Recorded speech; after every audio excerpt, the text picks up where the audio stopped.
what's so special about insurance and tech? Is it really any different from finance and tech, or banking and tech, or is it just really tech applied to any problem that one cares about? And so I spent a little bit of time looking at what's available, but I think more importantly, I wondered about our cohort. Um, I was involved in interviewing many of you, and I saw some of the tech that you are applying to your problem space. And because I had that view from up top, I could see some of you who were actually applying excellent tech, and those of you who had wonderful opportunities to apply tech, but you hadn't. And so tonight, I'm delighted to have Michael. Michael is a practitioner. I am a generalist. I play with tech, but I am not really a practitioner in insurance. But Michael is. So let me do a formal introduction, and I think by the time I'm done with it, you will all just say, "Wonderful! You found the right guy for us." I hope you are able to say that because I said that much to myself when I read his bio. So let me bring it up here. Um, da, da, da, da, da. Okay. Um, so Michael, our guest speaker tonight, is the Chief Science Officer at Prudential PLC and the founder and head of Prudential's Center of Excellence for Artificial Intelligence, AI COE. He joined Prudential in 2016 from Silicon Valley, a Silicon Valley-based Pivotal Labs, where he built and led the data science team. His experience lies in the application of artificial intelligence methods to large-scale, multi-structured data sets. In particular, neural network-based deep learning technologies. Michael previously founded and sold a London-based machine learning startup, and prior to that was a partner at a major consulting firm. Michael holds an MBA, so he knows something about business, a PhD in theoretical physics. In other words, he imagines things that are not practical in any way, from the University of Cambridge, and is a fellow of the Royal Statistical Society, which means he likes numbers. And when you take business and you apply theoretical stuff that nobody understands, and then you introduce numbers, you get insurance and tech. Or hopefully, so please help me welcome our guest speaker tonight, a man who knows something about our industry, and I believe will challenge us and inspire us to go further than we had imagined based on his experiences. So Michael, please. Thank you so much for your very kind introduction. It's very good to be here. Thank you very, very much for having me, and I hope I'm not going to bore you too much tonight. Um, and by the way, your observation is very good. You know, the core product of insurance as an industry, is essentially probability. Our product is risk, so it's all about probabilities and numbers and formulas and all these kind of things. So obviously, anything that has to do with that, we can solve very, very quickly and easily with computers. So if I may just say a couple of words before I start. Um, I love giving lectures, unfortunately, and my colleagues always complain about that. But this is not intended to be a lecture. So please interrupt at any time. Because the more we make it a two-way conversation between us, the more value you get out of this. So please do interrupt, ask questions, or tell me to speed up or slow down, whatever you like. The more we talk with each other, the better it is. You will receive the slides obviously after the event, so no need to take screenshots or whatever it is that you want to do. Um, I suspect some of you will maybe want to contact me afterwards to partner with us or to whatever it is. If you do want to do that, please do contact me. I'm really keen to hear from you because I'm very rarely do I find that when somebody contacts me with a bright idea or something like that, that I won't learn from that. I've always learned from this. I love learning more about what you have in your minds. But please do your homework before you contacting me. Hopefully the homework will become clear as I'm talking through the topic tonight. But also please be aware, and a lot of people think it's a joke, but sadly it's not a joke. I don't have any money, but I'm kind of friends with people who do, and most of the time I ask them for budget for myself and my team. So I can't spend money myself, but I know people who can if the idea is good enough. All right, let's go. Let's get into what hopefully you find more interesting than me waffling on. So what is it that we sort of AI people want to build in an insurance company? So what is it? So whatever we're trying to build, it has to have a couple of elements. So the first element is it's data. Data is the foundation of everything. Without data, we have nothing interesting to say. And that's an obvious statement, but sometimes it's important to say the obvious things. Data by itself is not enough. It's really hard to understand the data if there's a lot of it, if it's complex over many customers or many products or whatever it is. So we need some models that help us understand what's happening in the data. And those models can be simple, or they can be complicated, they can have whatever different types of algorithms in them.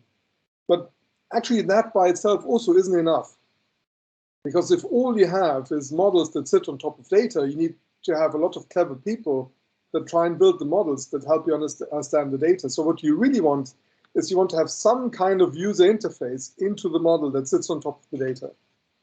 So that normal people, actuaries or whatever else it is in the insurance world, can understand what you're trying to tell them. And if we get this right, we call this a user experience. And if you're a Silicon Valley aficionado, you call it a frictionless user experience.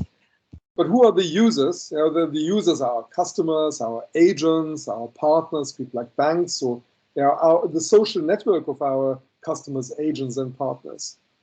And what do we want them to do? Well, we want them to take actions. Ideally, maybe even automated actions, but we certainly want them to take actions.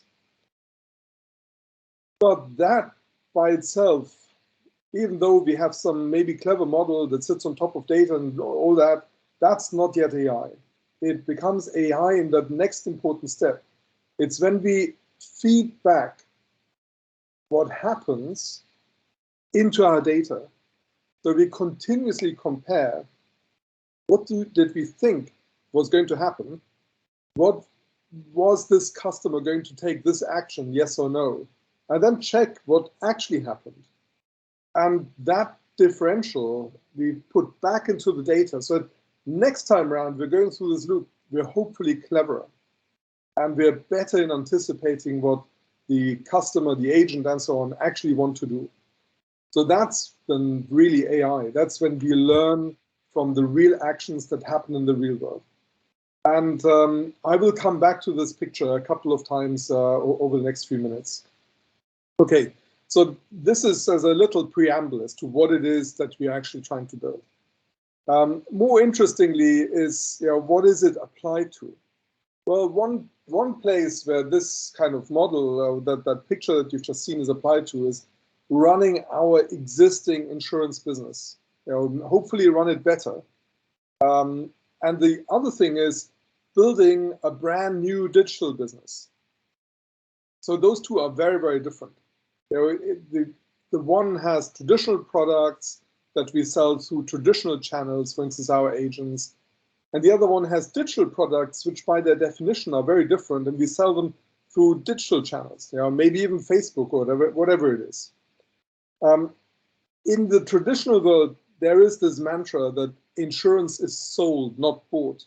Nobody goes out to buy insurance out of their own volition. It's like not like buying chocolates or whatever it is. You have to have a jolly good reason to be buying insurance. And most of the time, it's because somebody tells you, you should buy insurance. And that person very often is an agent. Whereas in the digital world, we're really trying to hit the customer with the right message in the right moment in time, with the right product, so that actually you're not selling. It's almost a no-brainer, almost automated decision by that customer to buy the insurance. Obviously, in the traditional world, we have very traditional processes, and we love paper. I have to say that over and over again. Insurance companies love paper. If you can do something on paper, we do it. Luckily, we've moved on from carrier pigeons, so we don't send those anymore, but otherwise we love paper. Obviously, in the digital world, data and AI replaces the traditional processes. So in the traditional world, AI is really there to incrementally improve our traditional business. In the digital world, really AI is there to reinvent how we do insurance and hopefully serve our customers much better with the use of AI. So let me give you an example first out of our traditional business, how we try and use AI to provide this incremental change. So let's go to our health insurance business as an example. So this is an example from Hong Kong. So imagine you've bought one of our health insurance policies, and actually you've had, say, an accident or whatever it is, and you have to go to a hospital.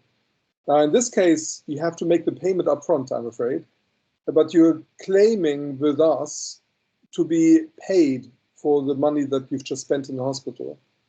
And fulfilling that claim typically takes between 8 and 9 working days. And then another 2 to 3 working days until the money arrives in your bank account. Because people in Hong Kong don't have M-Pesa, so they have to wait until the money arrives in their bank account. So that's quite a long process. And really the question was, can we accelerate this? Now, obviously we can, it's the 21st century. We can build apps and we can build bots and we can do optical character recognition, all these kind of things. So obviously we built that. And if you then get, for instance, a bill from a hospital, which is a real bill here on the left-hand side, it's really easy to take a picture of that bill and to upload it in our app. And there's some very simple optical character recognition that you can do, and you can extract the fields, and that's easy. And it's because it's typed letters here. This is a problem that really has been solved 30 years ago. That's nothing new. There's no AI in there. The only thing that really always bugs me about this thing is that somebody thought it was smart to put the hospital logo right in the center of the form. I mean, why you would want to do that, it's a total mystery to me. But anyway, apart from that, no.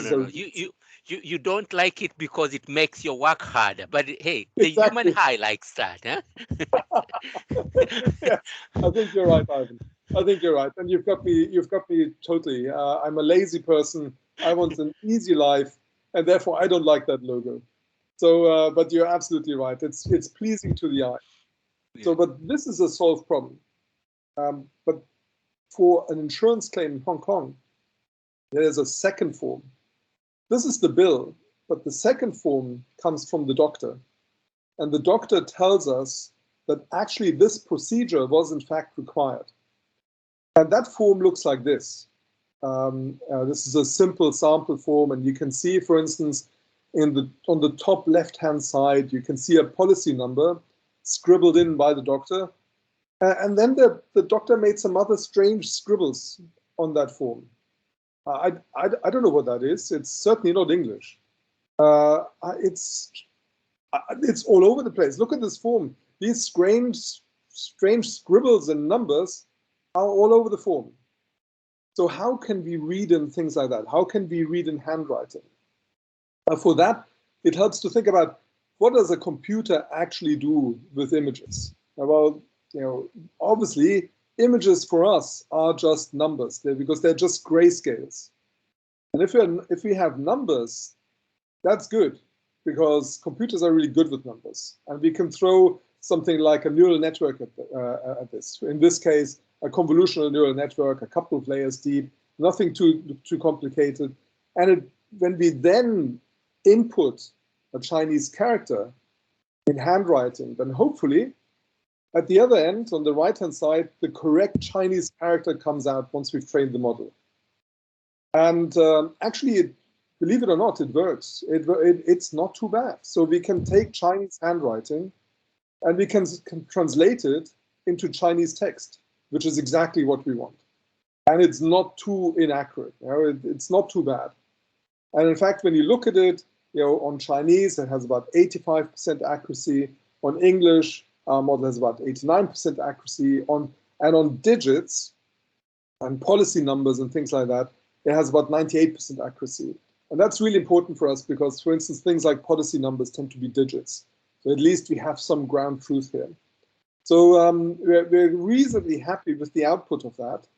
But what happened to our 9-day-long, working day-long process? Well, the first day or so, we replaced with a user upload of the bills in the mobile phone app. And the second step, the day 1 to day 9, we've reduced it very slightly. We've reduced it down to about 2.3 seconds.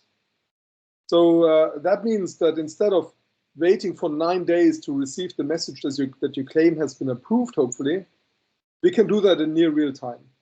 So that's the good thing about this. And by the way, that went live already in 2018. So that's already a kind of an old hat. And that was reported in the South China Morning Post, the local newspaper in Hong Kong, and so on. And we're reasonably happy with that. But go back to this picture that we started this conversation off with. So here we really have this feedback loop in action where we've built a data environment. And if you're interested, it's a Lambda architecture where a new claim comes in and it goes in 2 directions. 1, it goes to our claims engine, and 2, it goes into our historical data set. We use 2 different models to work on this problem. We have the chatbot in the mobile phone app, and we drive an automated action, and then we learn as and when things change. So we kind of have this one kind of works.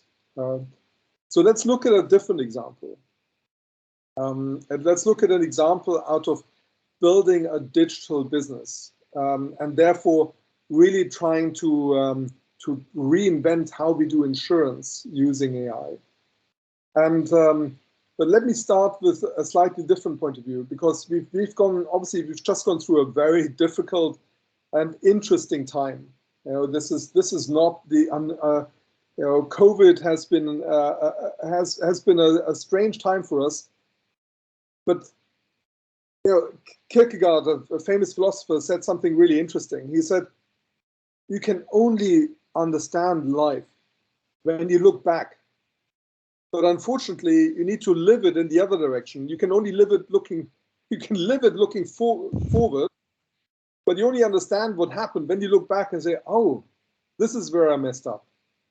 So it's quite a conundrum about life. But actually what happened, COVID-19 has really presented us with a very interesting opportunity to look at the future by looking at what happened to us in 2021 and 2020.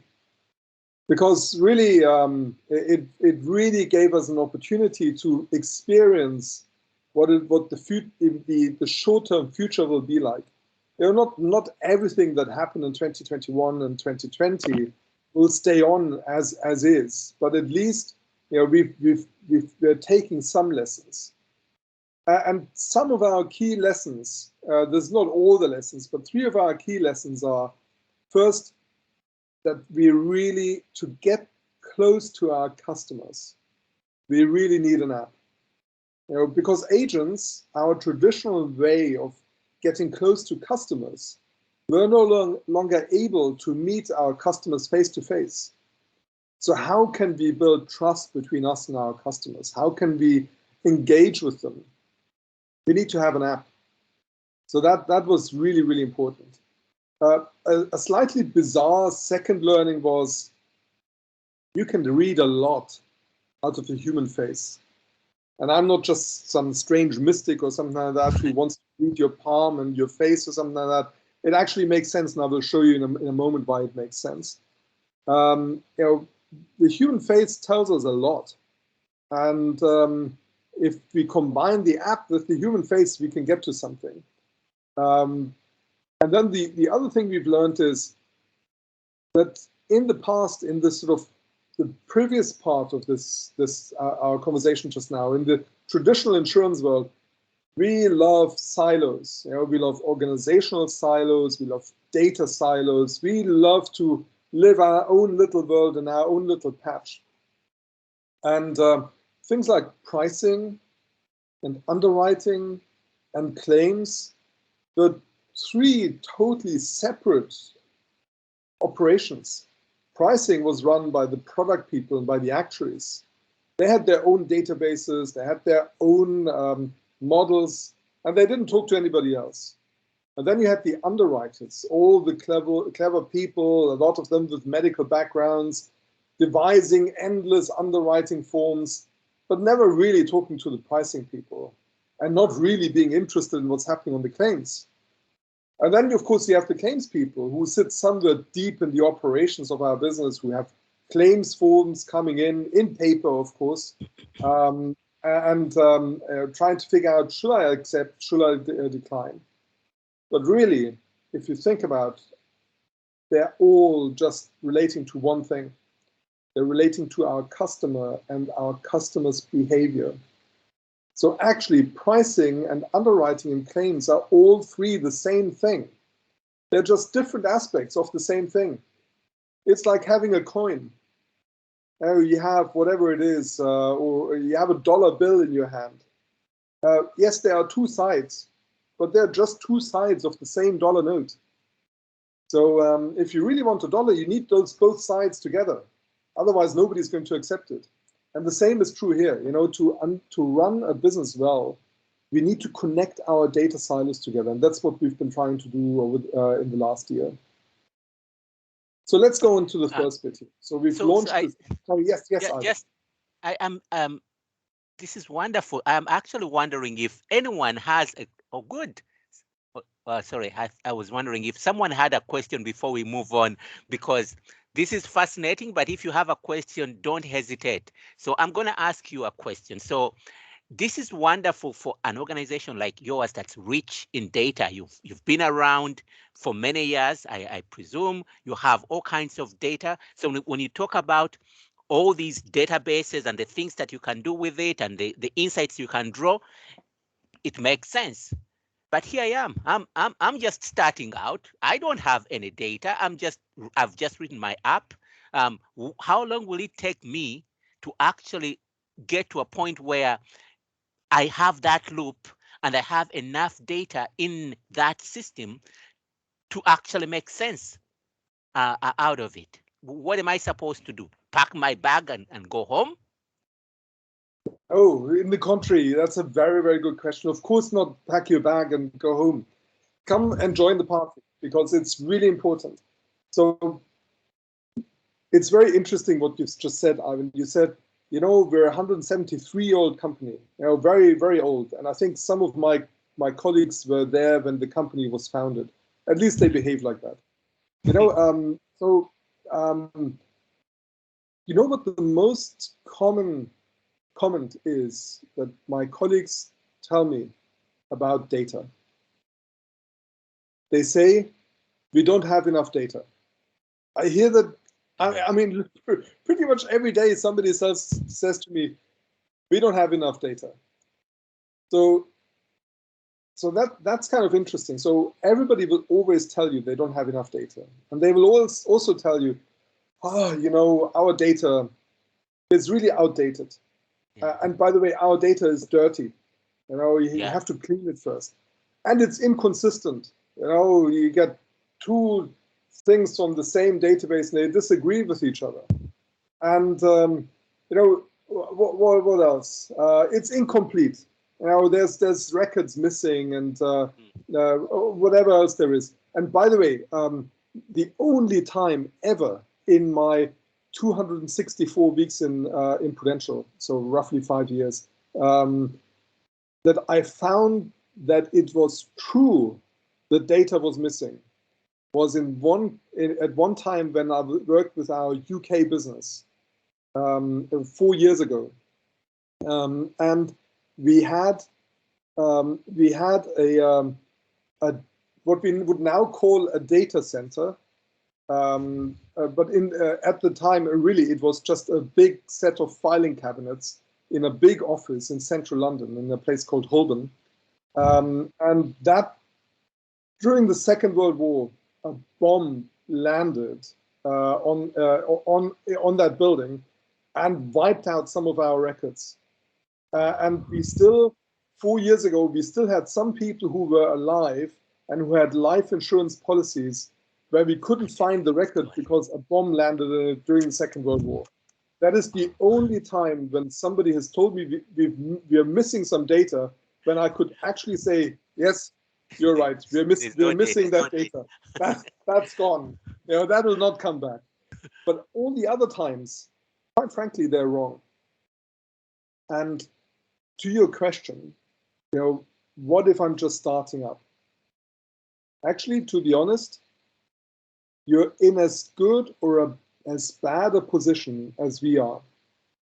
Because when you're just starting up, and I suspect that you're starting up with one of these things in your pocket, you know, and you're building an app that sits on a mobile phone, the data that you get, and this is where the left-hand side here comes in, and it's really important.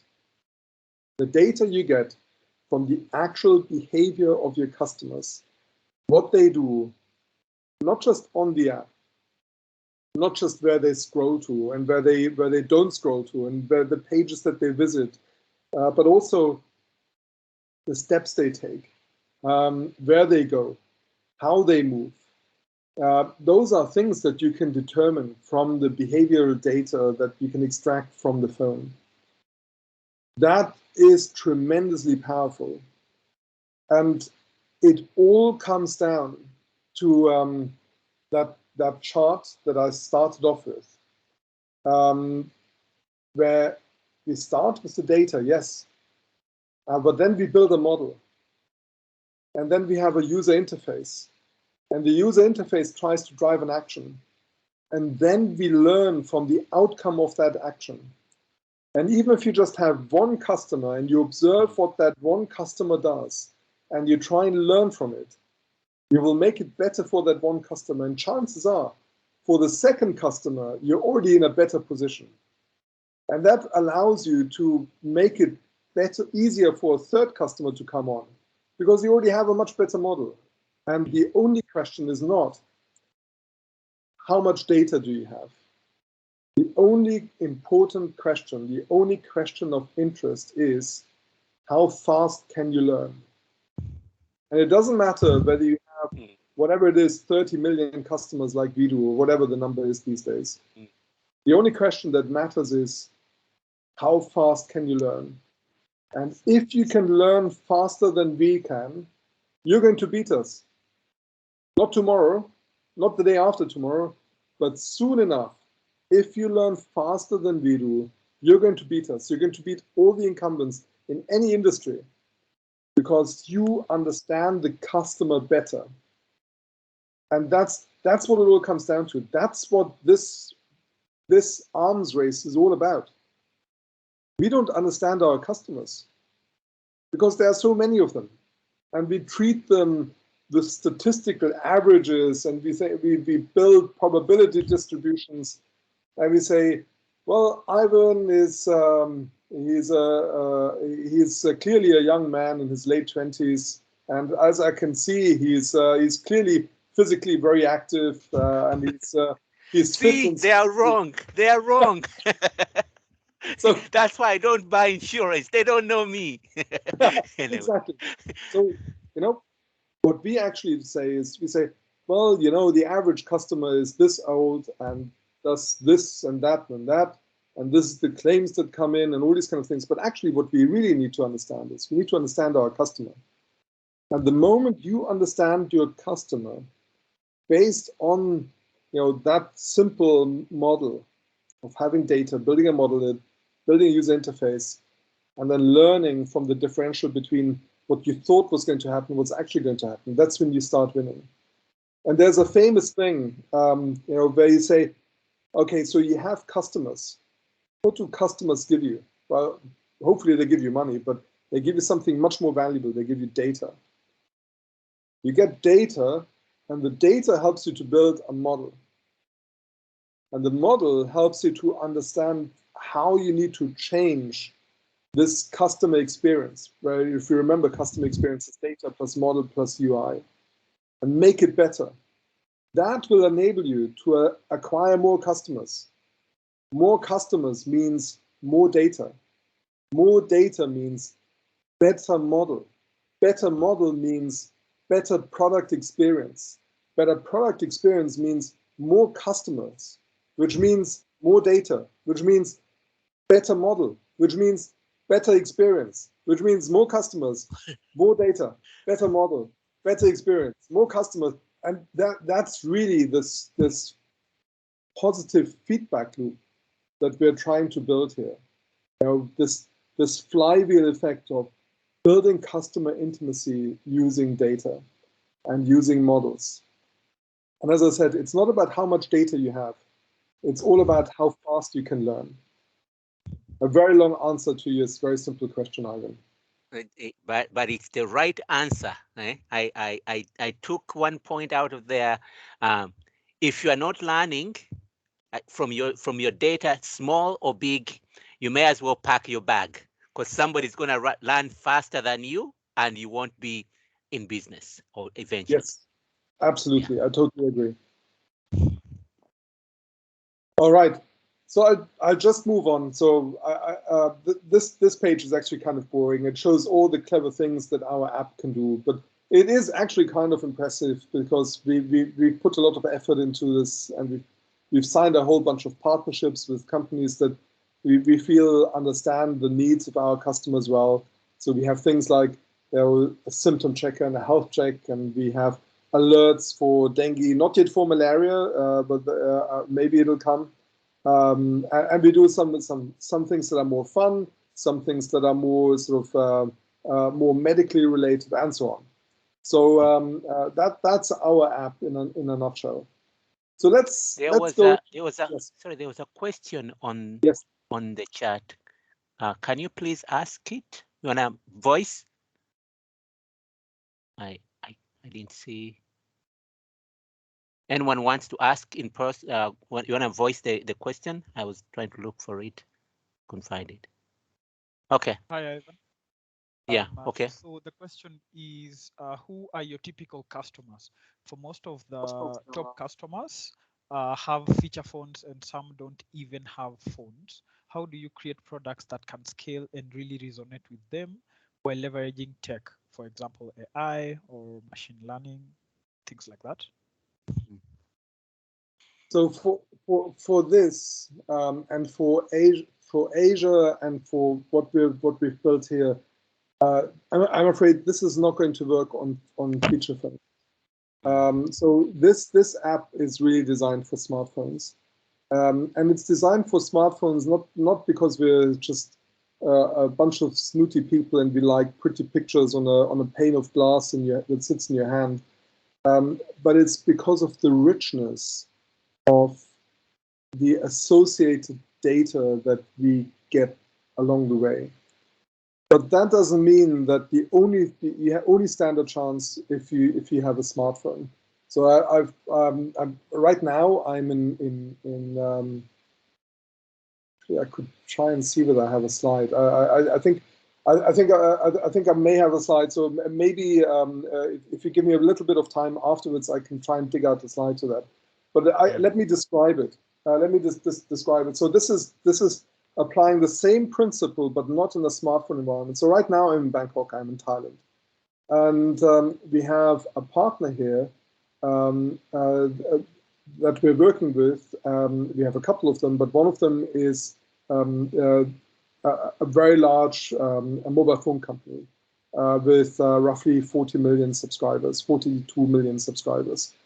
And so Thailand is an interesting country. You have Bangkok, which is, which by itself is in places an extremely modern city with a highly sophisticated population, houses amongst the richest people in the world in the city. And then you have huge rural areas, and their smartphone penetration is really low. So one product that we've built, an insurance product, is intended for farmers.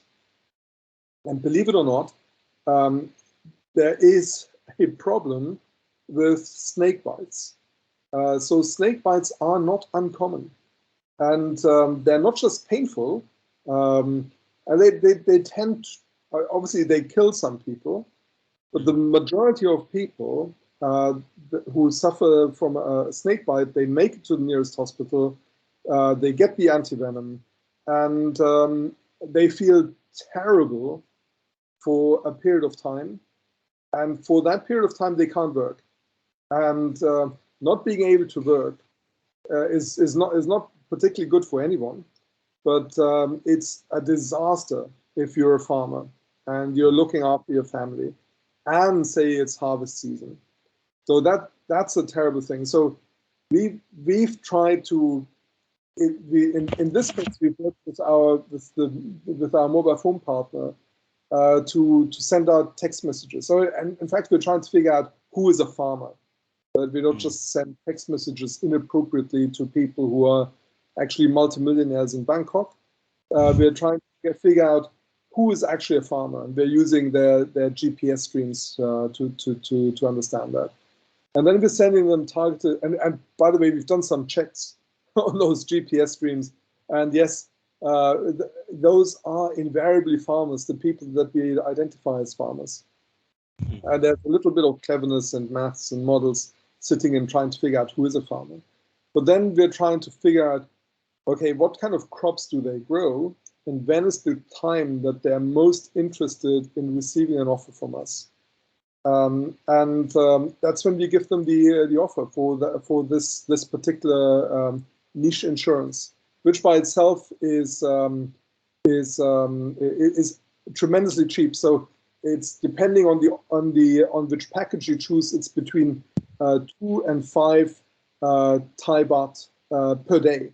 So that's the equivalent of, if I get the maths right, roughly 10 Kenyan shillings per day.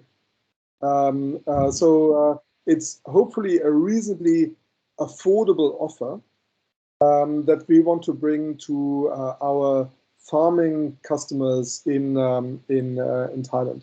And those people don't have smartphones. That is all on feature phones. So obviously they don't have these fancy things that you have here on that screen. They can't have this amazingly handsome gentleman here in the top center and have an online doctor consultation. They can't have that. Maybe we could emulate that on SMS. That's a possibility. But right now we don't have that. So there are always ways to go around it. What we've built is very smartphone focused, but it doesn't have to be a smartphone. Really, it doesn't. Any other questions before I carry on? But thank you for that question. Very good question. All right. In that case, I'll just carry on. Oh, okay. Sorry. No, it was just a comment. I thought it was a question, not a question. Okay. Okay. Very good. Just shout when you want me to stop and talk. I'd feel more happy if you did that. Okay. So if you remember, what we said was we're going to look at how can we use AI to reinvent our existing insurance processes. So let's look at one of the most boring insurance processes. Actually, all insurance processes are boring, all traditional ones. But underwriting is just terrible. Oh my God. Because you get and by the way, we want to get rid of this. You know, this has in 2021, this has no right to exist. So why is that? Because it has things like this. You know, I said we love paper, and this is whatever, how many questions, 70 questions or something like that, that you have to fill in. And this form, I kid you not, hasn't changed until since this dapper gentleman here has roamed the streets of London about 100 years ago. Yeah, it's virtually unchanged, and it asks very clever questions like, "Have you ever smoked?" Now let me think. I'm applying for a health insurance policy. Have I ever smoked? Of course not.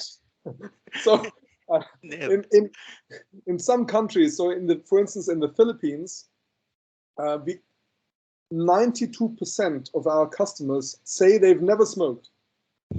If you've ever been to the Philippines, you'll find it's probably more the other way around. It is 8% of people who have never smoked, and that's being optimistic. Then it asks other questions like, have you ever had a diagnosis of any of these fancy things? Now, I mean, most of these I can't even pronounce. I still to the day, I think at one point I looked it up, but I've already forgotten. It's something, itis. It has collect in the beginning and itis in the back. I don't know what the middle bit is.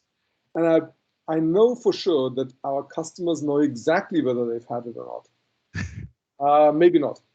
So No. they're using paper to really bore our customers and ask them really stupid questions, to which I don't know whether they're giving the right answer. I don't even know whether they remember what was going on. So it's just silly. But if you're actually looking at the third box that I showed early on, you know, remember we had pricing and underwriting claims. If you look at what actually happens, what actually determines, for instance, for life insurance, what are the parameters that really matter? There's only 5 that really matter. 5 account for about 98% of underwriting accuracy. And that is how old you are, how fat you are, whether you're male or female, whether you smoke. And this is, again, it's a Thai example, but it's because of traffic accidents, where you live is quite important. So all of these 5, that's all we really need to figure out how big a risk you are for us on the life insurance policy. Now, it turns out that all of these 5, we can really read off from a selfie. All we need is a picture of you, and we can read off with some level of accuracy these 5 parameters. Location, because it's in the signature of the phone, and so on. And there's clever papers that were published that talk about all of these. You know, there's always people publishing clever papers on how to read things of people's facial images. So we tried it out. So these are some of the people in my team. And you can see my colleague Marek on the top left. Yes, 100% likelihood that he's male. And the algorithm reckons he is 34%, 43 years old. And that's true. And Philip next to him, correct age. Stephen, correct age. Arsh has the correct age. Glenn has the correct age. But then you go to the lower. So what's happening here? All of a sudden, you know full well that this gentleman is not 15 to 20 years old. Or the lady next to him, she's also not 15 to 20 years old.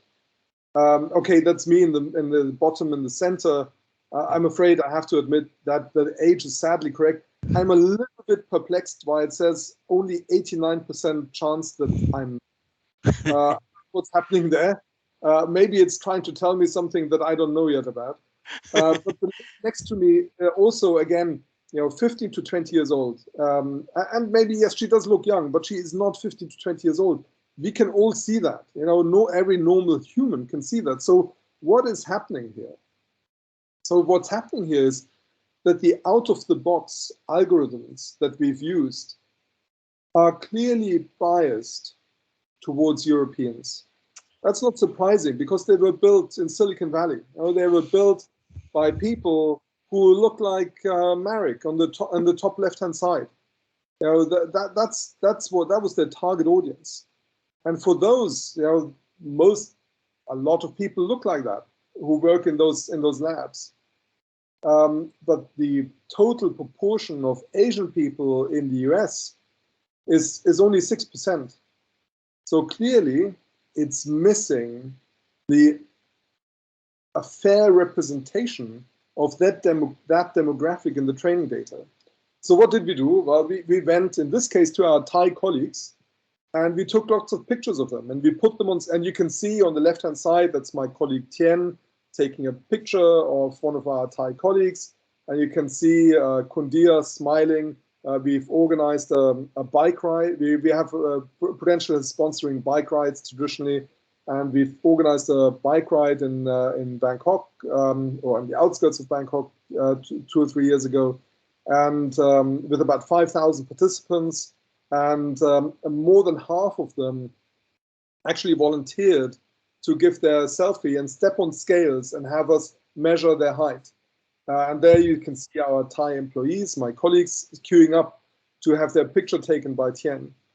And then on that picture, on towards the center and the right-hand side, you can see some of my female colleagues and some of my male colleagues. And the picture in the middle is half female on the left-hand side and half male on the right-hand side. So those are the average male and female faces of our colleagues in Thailand.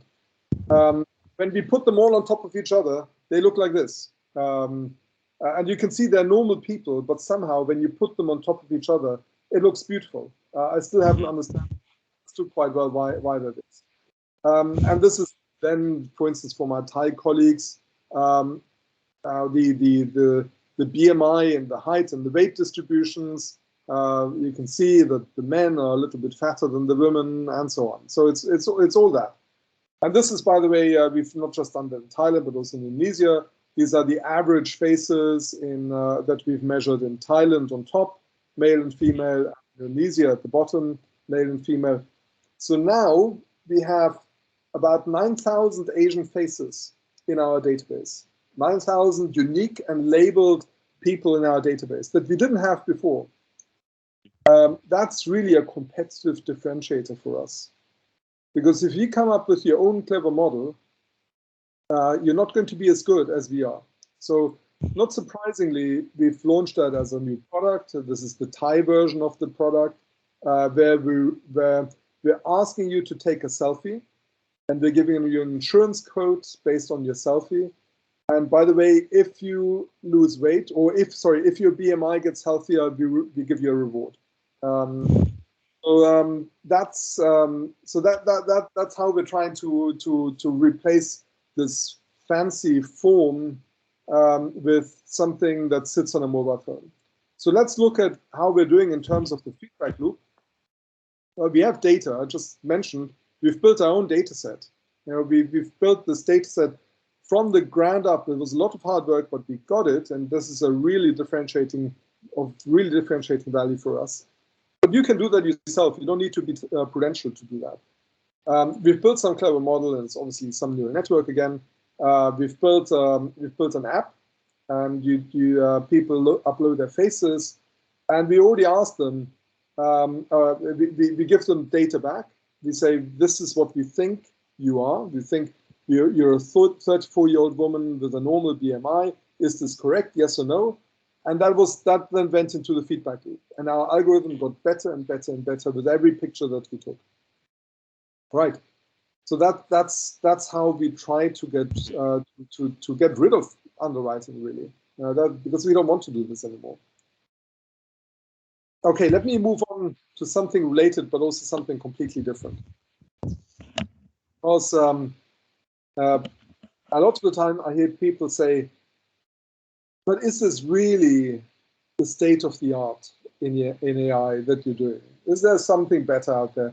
I always hear people pulling out papers from the latest publication from Stanford, and they say, look, this is a much better model than what you have. It shouldn't, yeah, you can't be state of the art.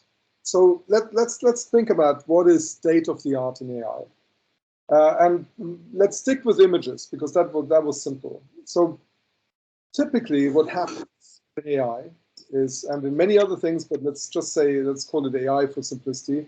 We have some kind of input, then we have a clever model, and then get some kind of output. So for example, in the ImageNet competition from about 10 years ago, almost now, let's take a picture of this cute little animal and say, and throw it at some horrendously complicated convolutional neural network, 152 layers deep, incredibly hard to build. And this particular solution was called ResNet.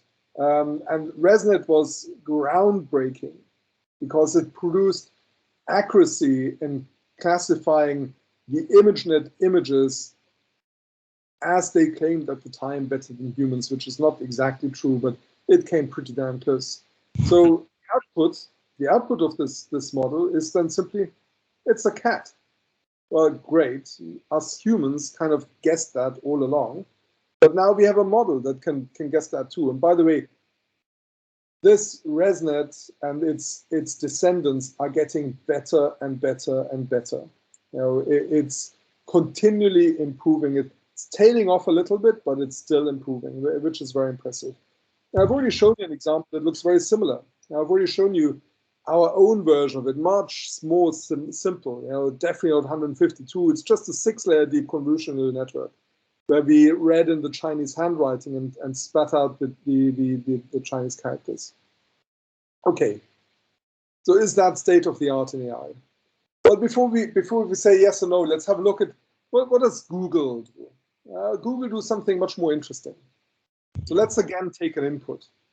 Let's say, and by the way, the Google model is a famous model that sits in the heart of it.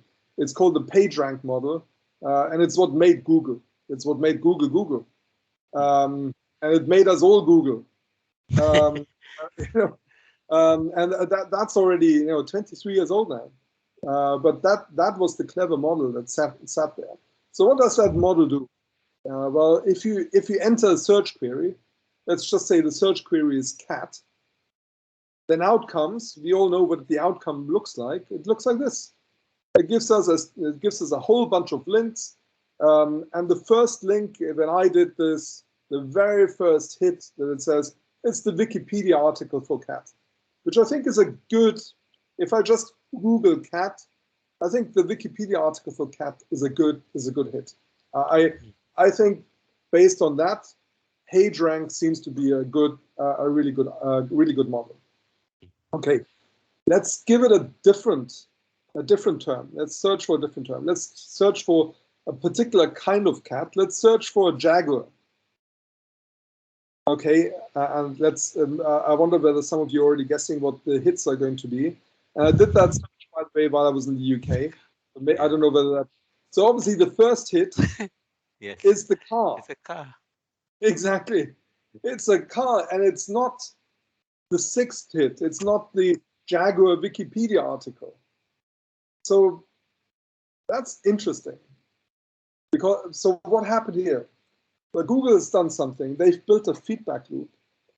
They said, okay, let's not just run PageRank by itself. Let's supplement the PageRank model by looking at, clearly we thought the action was going to be the person who's done the query goes to the number 1 entry, to the number 1 hit. Now, what happens if that person doesn't go to the number 1 hit? For instance, when you Google Jaguar and you show them as the first entry, you show them the Wikipedia article for the Jaguar, the animal, but most people, when they type in Jaguar, probably don't want the animal, they want the car.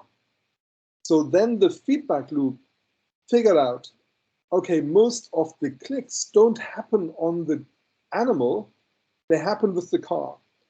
So it's that comparing the differential between expectation and reality that allowed them to change the output over time, where they then said, okay, we know those strange people, when they Google Jaguar, they don't want the cat, the animal, they want the car. So that's why we get that as the search result. So it's not Is just it the model. is Yes. it is it because of that, or is it because Jaguar paid some money along the way? That was the feedback loop. Very good question. Very good question, Ivan. I'm afraid these are the examples I'm showing are the organic examples, The not organic, the yes. ad-related I did, examples. yes, yes. Um, but you could I still see that. argue, there's lots of arguments that you could make. Was there some search engine optimization Mm, which would have promoted it on top? And maybe there was. Maybe there was. I don't know. mhm. I probably could try and figure it out. But there's lots of ways to manipulate Google searches. We all know that. Absolutely. You're Yeah. absolutely right. So, but the feedback loop is a crucial add-on to how Google runs its search. It's the single most important thing after the original PageRank algorithm from 1998. And obviously, we're trying to do the same thing. We have some kind of input, we have some kind of clever model in the middle, we have some output, we have a feedback loop. So, for instance, we've built some functionality where the model says, you need to drink more water. We take a picture of your tongue, and by the way, we've pulled that because it's not good enough. But we said take a picture of your tongue, and we can check whether you're dehydrated. Um, I suspect you would have thought there's a simpler way to check whether you're dehydrated. Am I thirsty or not? But yeah, so sometimes the model then says, you look dehydrated, you need to drink more water. And then the learning loop checks, did this person actually drink more water? Did they click, yes, I had another glass of water? Or for our diabetic customers, we've worked on food substitutions. So where the model says, no more white rice, no more potatoes, replace them with something healthier, for instance, quinoa. And then did the person actually, for instance, look up a recipe that involved quinoa? So that's how we're trying to build feedback loops ourselves in Impulse, the app that I showed earlier. And just to say, in this, there's three different um, axes of data that help you get better. One is if you look at different things, you pick up more. So the breadth of problems that you're looking at, food substitutions, dehydrated, exercise, whatever it is, all these things, the more you do, the more different data points you get, and you get a more holistic view of your individual user. Obviously, the second axis is having more customers, having more users is a really good thing because you learn more about, you have higher counting statistics, you would say, in the old world of statistics. And then the most important and most underrated element of them all, and if I were to build a startup now, I would only focus on this, only on nothing else, only on that, is how that parameter changes over time. So you have a particular service for a particular customer. Let's just say whatever it is, steps or heart rate or water consumption or whatever it is that you want to look at. The change over time is the single most powerful element out of those three, because it tells you how this person is developing. Every single day is just a snapshot. Imagine you're trying to lose weight, but actually you only step on your scales once a day, once a month, and you know that there is some uncertainty in every measurement. Sometimes it's just a little bit higher, and sometimes it's just a little bit lower. Clearly, once a month isn't good enough. Step on the scales for half a year every day, and you get a pretty good picture as to what's going on.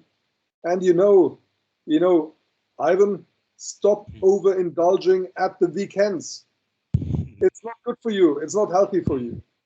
Those are the kind of a piece of advice that we can then give by looking at longitudinal data. Anyway, so those are the 3 dimensions that we're trying to bring into our data sets. Okay, let's have a look at Kenya, because I find that really amazingly interesting. And one of the things, if you're in any doubt, if somebody tells you that they're working for a life insurance company, they're only interested in one thing, and that's death. It's not. It's the death insurance. Eh? We don't call it that. We don't call it that. Life insurance. That sounds much better. But actually, we're interested in death. Why do people die? So why do people die in Kenya? Which I think is just staggeringly interesting. Obviously, this is not my chart. I've stolen this from this university organization in Washington State, associated with the University of Washington in Seattle, called the Institute of Health Medicine.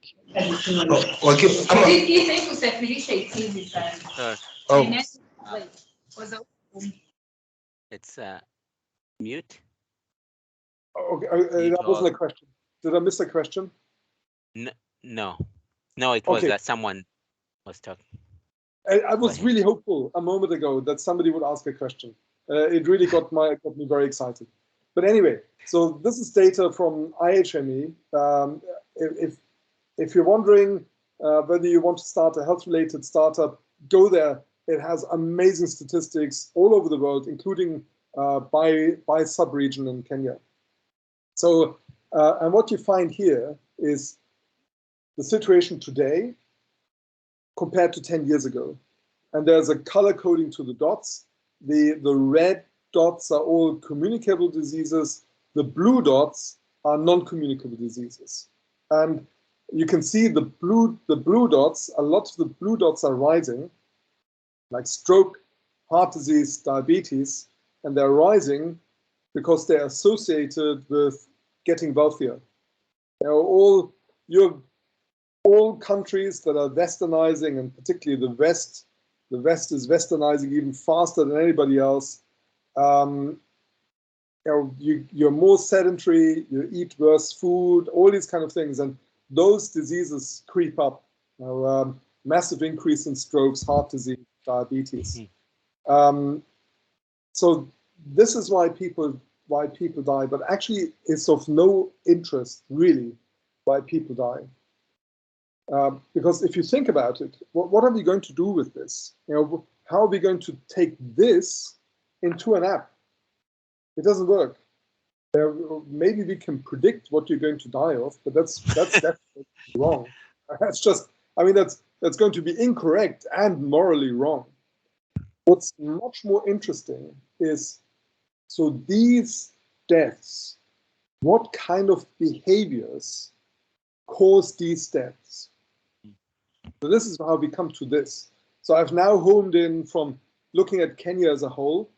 I'm just looking at Nairobi now, and I look at one particular subsegment of the Nairobi population, the 15 to 49-year-olds, males on the left-hand side, females on the right-hand side.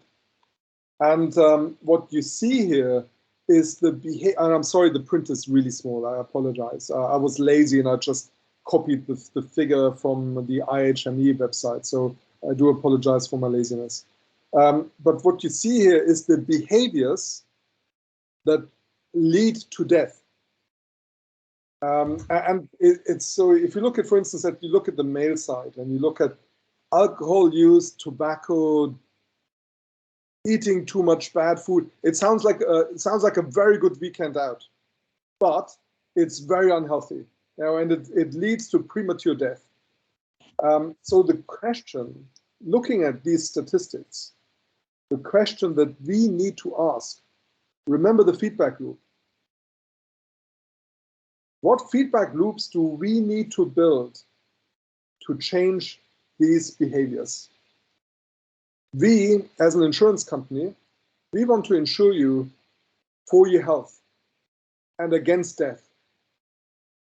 And quite frankly, we want you to live for as long as possible. As long as possible, because if you live really long and you pay your monthly premium to us, that's really good. And we want you to live healthily, because if you live healthily, you won't have health claims, and we don't have to pay out money for you. So strangely enough, the people's incentive live long and healthy lives are perfectly aligned with our incentives. We want all our customers to live a long and healthy life, especially if they are regular premium payers. So, so the question for us is, what do we need to put into this phone? What are the prompts? What are the engagement tools? What are the feedback loops that we need to build into our app to dissuade our users from these behaviors? That, ladies and gentlemen, is the million-dollar question. It literally is. That's the key thing. And I'm afraid I don't have an answer. I hope you're not hoping for an answer in the next page, because it's not coming. If I had an answer, I would be on the way running and building my own startup. So the question I have to you, we talked about all these things. We talked about feedback loops, and we talked about taking images, and we talked about nudging people and prompting them and interacting with them on the phone and learning from their behavior. We talked about all this. So my question to you is, what are the feedback loops that we need to build to make sure that these behaviors here are being reduced so that our customers are living long and healthy lives? So really, that's what I want to share with you on how we use AI to run our traditional business and build a digital business. And I really want to thank you for the attention. Now, I hope you didn't find it too boring. I hope you're not all asleep. That's why you're not asking questions. But I hope you enjoyed it at least a little bit. And if you have any more questions, please do ask me. Yes, yes, yes, yes. Thank you very much. I know they are going to ask questions. Someone is already saying, well, he doesn't believe this data. Um, I have reservations about the leading diseases causing death in Kenya. I am keen to know the raw data source, given it was done in the US by 2 universities there. So he doesn't believe this data. What do you say to him? Well, I think it's always good to be skeptical. I would, so I know a little bit about the methodology behind the Institute of Health Metrics and Evaluation. And the methodology is very simply that they get data from government health authorities. So the Kenyan data comes from the Kenyan government. And again, the power of longitudinal data is really interesting. So data over time. So you can't, it's not just you can go to their website and you look at 2019, or you look at that chart of 2019 versus 2009. In fact, you can actually go back. I think they have now 30 years worth of data. And you can look back at every single data set for year by year by year. Now, one indication that there's something dodgy going on with the data would be if there was a big jump. One disease from one year to the other jumps right up. And maybe again it falls down a couple of years later. Now that looks very strange, but actually if you look at the historic curves, they look really smooth.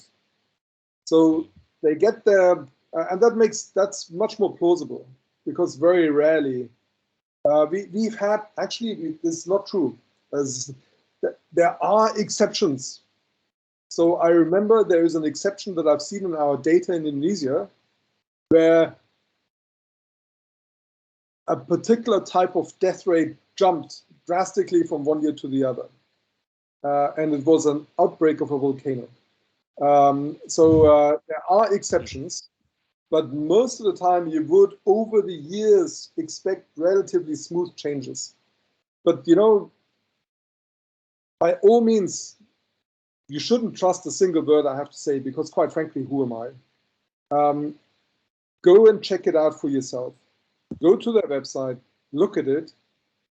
If all we achieved tonight is for you, whoever asked that question, to go to that website and engage with that data, I'm already supremely happy. I will have fulfilled my mission for tonight. So please do go and check it out. And be critical. You know, we have to be critical of any data that we see. Be skeptical, but be skeptical in a scientific way. And you know, try and question it. But if it stands up to your questioning, then I'm afraid you'll have to accept it. If all the power that you can throw at it and it still stands up to your skepticism, then you'll have to accept it. But try it for yourself. You know, it's the only way to find out. Those are publicly available websites. If you don't want to Google IHME, then I'm happy to share the link separately.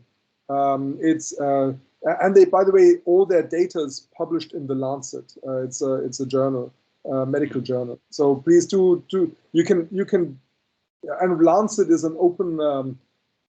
It's not open source. That's a software term.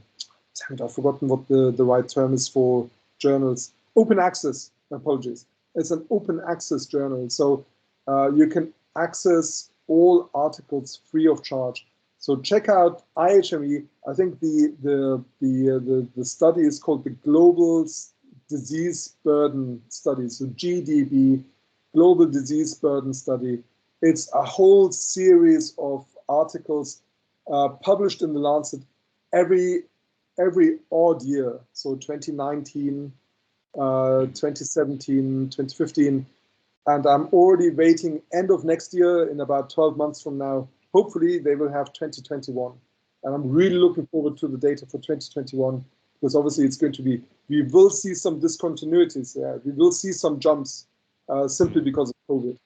Some diseases will have disappeared or almost disappeared. Like for instance, last year in the Northern Hemisphere, we had very few seasonal flu deaths. You had more deaths from COVID that wasn't there before, but seasonal flu has disappeared. People reckon it will come back this year. Okay, but I'm waffling. Any other questions? Questions, please ask before I take away your chance to ask a question. Anyone? Well, while they are coming, let me ask you a question about the last data scenario you described.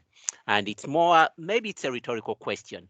So you set up a scenario and you said the behavior of these individuals that I guess leads to to early death becomes very interesting to an insurance company. And there are two ways in my mind to look at this and play with it. One is to say, I am going to be as effective as I can be to predict how long this guy is going to live based on anything that would tell me about their behavior. So whatever algorithm I use to figure out that this guy is not going to be around for 15 years, I wanna harvest that. Another person could say, I'm going to figure out a way to change the behavior of these people. So my application is going to be one of those that I know who they are, but I'm going to change them along the way. And so I know that they are not, but because I know they are not, I'm going to charge them a premium, but then I'm going to change them over time and I'll make more money out of them. Which one of those models, and is there a one better than the other, or is it do both, do whatever? I think there's a definitely, it's a very good question, and thank you for that question, Ivan. I really like that question. It goes to the heart of who we as a company want to be, and every company needs to find their own path on that. But we as a company, we want to be in that second camp. We really we want to help you live a healthy life, as opposed to rejecting you or jacking up the Mm, price or unduly. We want to make sure that that you know, we we take you on as a customer, not necessarily only because of the goodness of our hearts, because hopefully you're going to pay some kind of premium, and hopefully the premium is high enough to cover the risk that is mm, associated with you being a customer. But really, we want to improve your behavior. We want to work with you.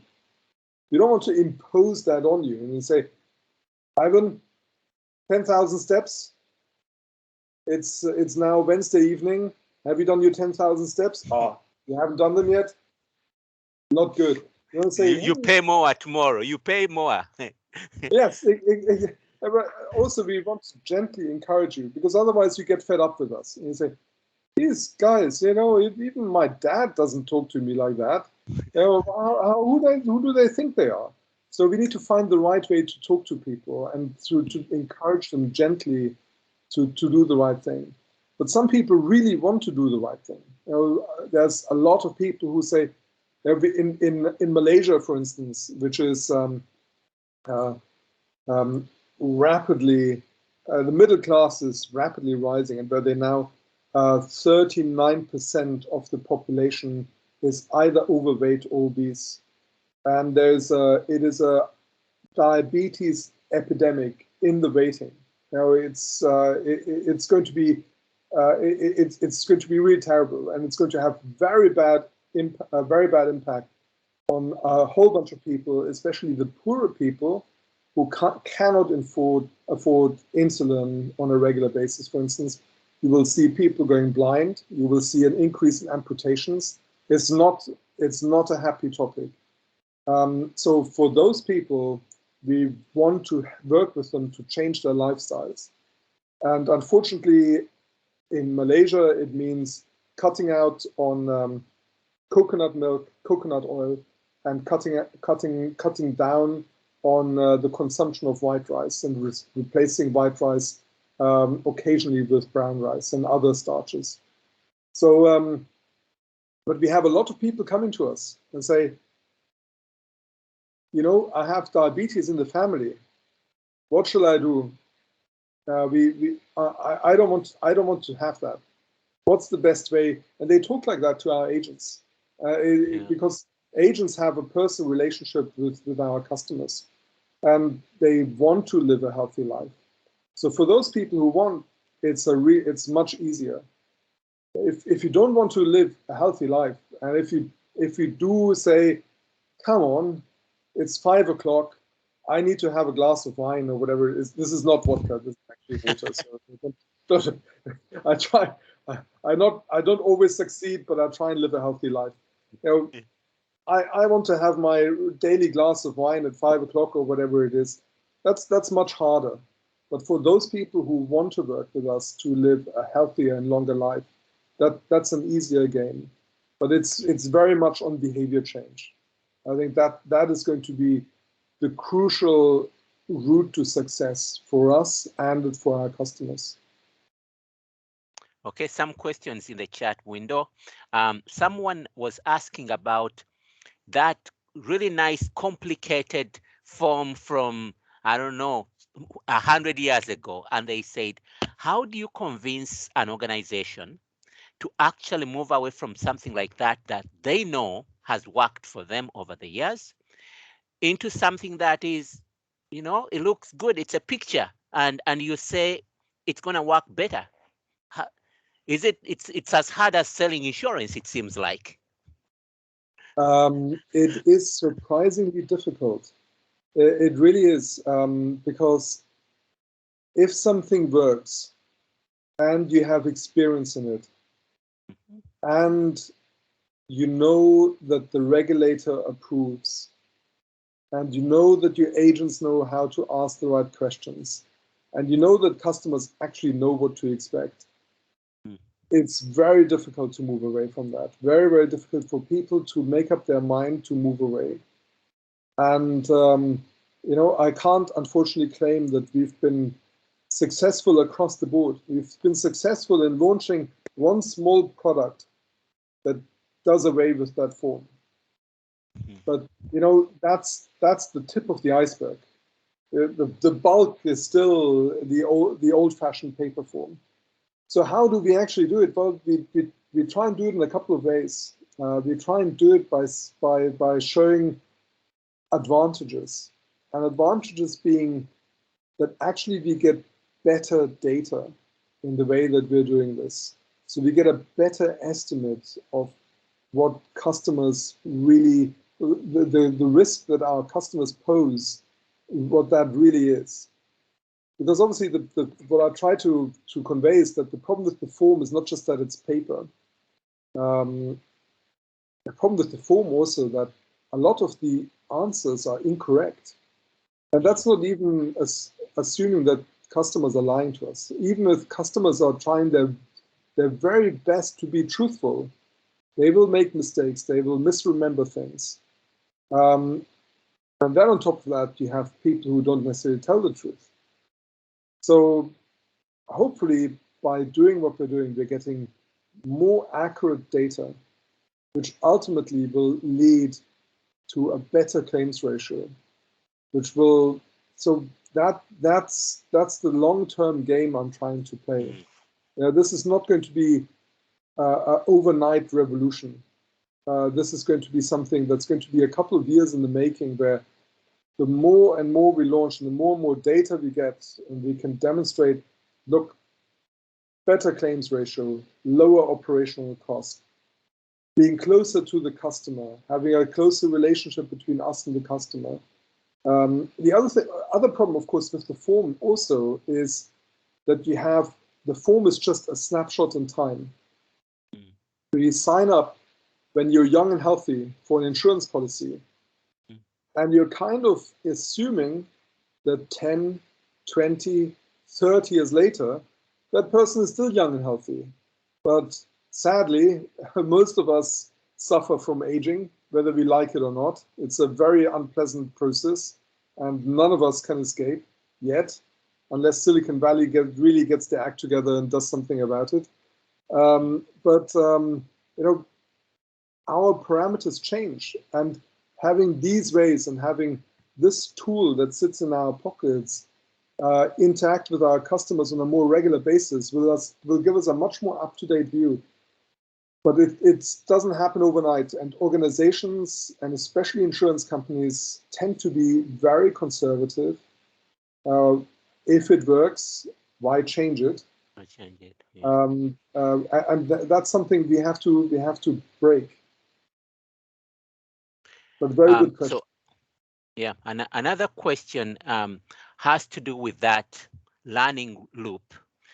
Can you share some learnings of Prudential's journey on the quality of input into their model, so as to come up with outputs that make more sense, that add value? So like, can you give examples of where you went through, and maybe the example you gave of a picture, but anything in particular you want to call out?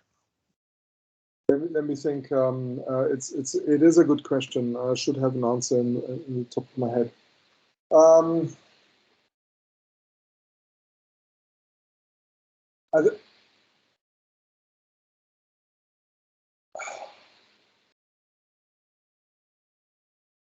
So one example I could give is we've built a claims model for our colleagues in Indonesia, and in that claims model, we realized something quite peculiar, quite frankly, because we started to train our model on the historic claims data.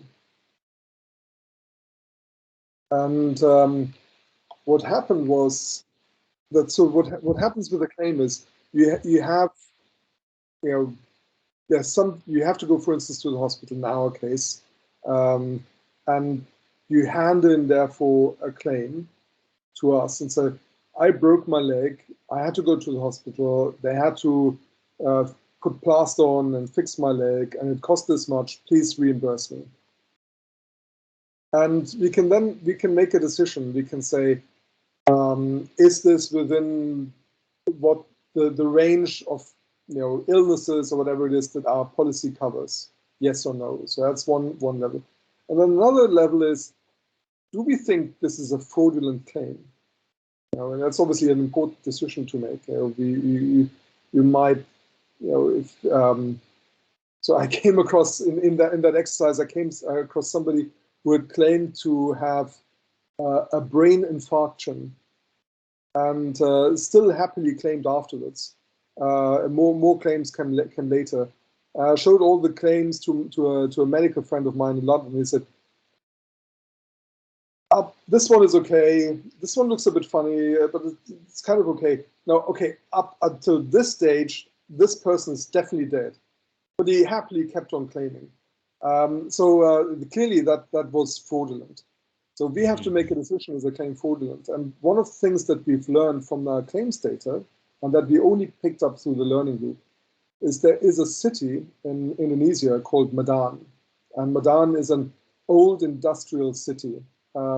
It's a place that earned its living in the 1960s with shipbuilding and things like that. But actually, it's decayed ever since. And Medan has a very poor reputation in Indonesia. So people from Medan expect to be tricksters, have a reputation of not being terribly honest. And not surprisingly, um, we declined more claims from that place, because our human claims adjusters looked at, it's a claim from Medan. Gotta be careful. Those guys are tricksters. So we declined more, but actually in that learning loop and in following up and getting more data from the customers, we actually learned that we were unfairly biased against people in that city, which is kind of strange. It's really a weird thing. And we had in the past declined claims that we shouldn't have declined. And now I think we are much better in treating the people of Medan fairly. So it's probably not the perfect example, but it's one example where in running our learning loop, we learned that actually we've done something wrong as a company in the past. Okay. Another question. You have taken us through an interesting journey from the traditional insurance to tech-based insurance. What was the experience during that journey of agents in mind, them seeing tech as a facilitator rather than a competitor? Yeah, that's a very Agents. good question. Very good question. Because so agents came to us with two, you know, when we started on this journey 4 or 5 years ago, they came to us with two reactions. One reaction was, oh my God, where have you been? We really need you guys. You have to help us make our business easier, faster, better, cheaper. And the other ones were, oh my God, please stay away from me. I know all you want to do is take my job away. And in the beginning, the second group was in the majority, no doubt about it. But one thing that we have learned, especially over the last year, especially with COVID, and that's why I said COVID was an interesting experiment for all of us, because we had the ability to live in the future. So without the technology that we built, which enabled people within the app to have a video conversation, and say, well, that's easy. Have you heard of FaceTime? Have you heard of WhatsApp video calls? That's easy. But actually, what it is we're recording it. It's regulatory compliant, and you can transact at the end of it, and you can say, have you understood all the risks that I just explained to you? Yes. Okay. In that case, are you happy to take out this policy? Yes. So we can actually transact, and it has helped a lot of our agents survive in the course of the last year. We have 560,000 agents working for us in Asia. That's a lot of people. That's more than 500,000 people. And a lot of these would not have been able to earn a living if it hadn't been for these tools. So that has really greatly helped the acceptance. And people have realized, hold on, this is not a threat to me. This is a tool of how I can remain close to my customer and carry on serving them, carry on selling them to them, carry on taking their claims and so on, without actually having to go there, which wouldn't have been possible. So that has helped us a lot. Wonderful. Do we have any more questions? We've made Michael talk for so long without questions, and now I think we are wearing him out soon. So if you have a question, okay, here are some questions. With no enough data for a startup, are there pointers that we should observe to show us we are ready to start training our models with the data we collected? So how do we know that we are actually ready? Yeah,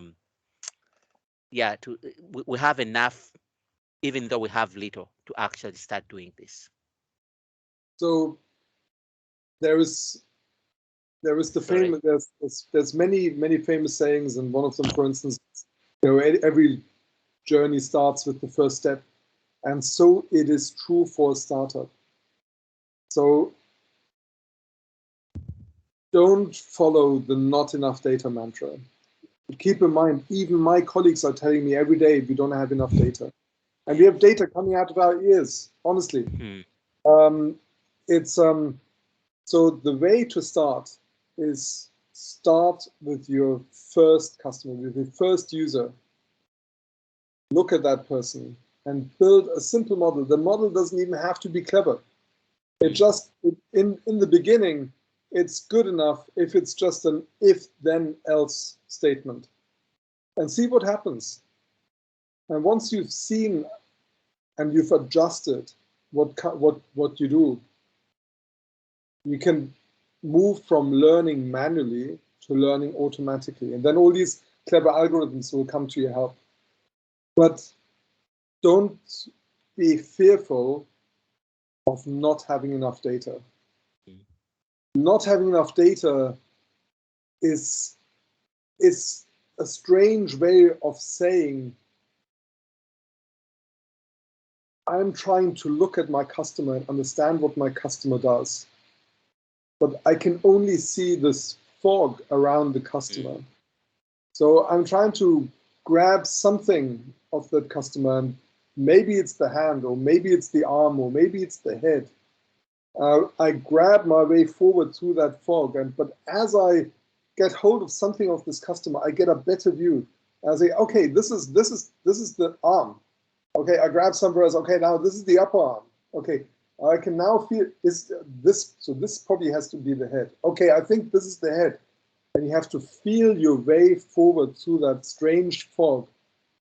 And I know it sounds a bit. It sounds probably it sounds very silly, but actually this is what it feels like. So start with what you have, and the only thing that you need to ensure is that you learn fast. Yeah. So, and the only way to learn fast is by guessing what your user is going to do next, and see whether it's right or see whether it's wrong, and then try and improve from that. Try and figure out if it was wrong. Try and figure out what happened. Why is it wrong? What is it that I don't understand? And by the way, we're still doing this to the day. In Vietnam, I am building. We've spent the last couple of months building a smart underwriting model, different from what I've shared with you. It's much more traditional, much more basic. And we've just gone into a parallel run of the existing process and our model run. And right now, I have two of my colleagues who are doing nothing else but every time our model gets something wrong, they try and figure out what happened. Why did it go wrong? And right now, it's actually quite a manual process, even though we have a very clever machine learning model at the heart of our smart underwriting model. Actually, there is a human who tries to figure out, really, our model isn't good enough because this has come out. The underwriter has said yes, and we've said no, or the underwriter has said no, and we have said yes. What happened here? What is it about this case that we didn't pick up?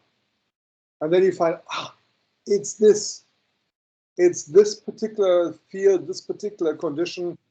Okay, clearly we haven't rated that high enough. Then maybe we go back to the underwriter and say, dear friend underwriter, did you really make the right decision here? Talk us through. We think this is what swayed your decision. And then we try and figure out, okay, is that really true? And if it is true, we need to change something in our model. And if it isn't, then we need to change something with the human underwriter. But over time, and hopefully faster and faster and faster, we're getting better.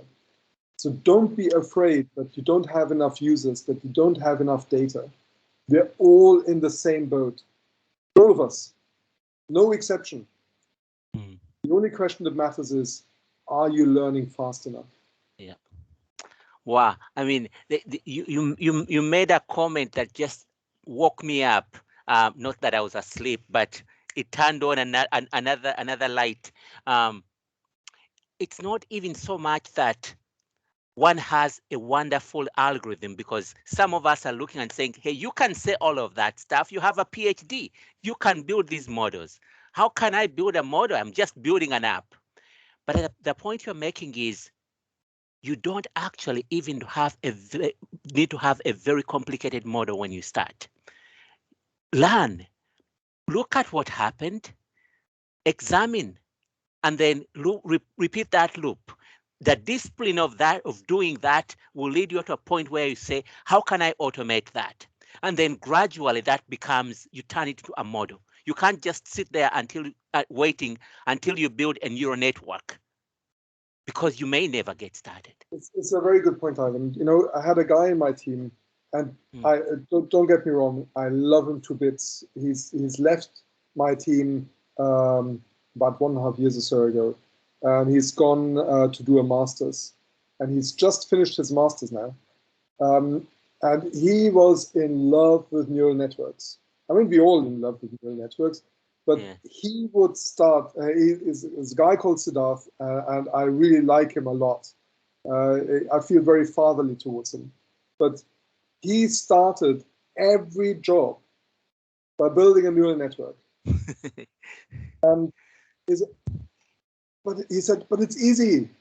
I just use this out of the box tool. I can just start. So why start with something that's simpler? Then I can start with this. Well, actually, he started every single problem with something that was actually really hard to understand when you tried to figure out, why did the model decide this? And those in the team that started with something much simpler found it much easier to get going and then to learn fast. And then at some point they could say, okay, now it's good enough. We can throw a neural network at it. Yes. And a neural network, by the way, is not the answer to all machine learning problems.